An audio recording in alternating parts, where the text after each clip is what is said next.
আল্লাহ তাআলা বলছেন, হে নবী, লোকেরা আপনাকে কিয়ামতের ব্যাপারে জিজ্ঞেস করে, আপনি কিয়ামতের ব্যাপারে কি বলবেন? আপনি তো কিছু জানেন না এই ব্যাপারে জানে কে?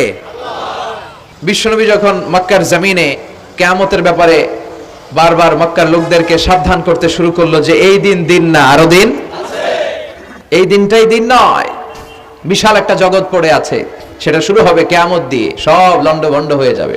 তখন লোকেরা বিশ্বনবীকে জিজ্ঞেস করতে শুরু করলো, মুহাম্মদ সাল্লাল্লাহু, এই যে তুমি কিয়ামতের কথা বলো, এটা কবে হবে? ইয়াসআলুনাকা আনিস সাআতি আইয়ানা মুরসাহা ফীমা আনতা মিন যিকরাহা ইলা রাব্বিকা মুনতাহাহা। সুবহানাল্লাহ পড়েন।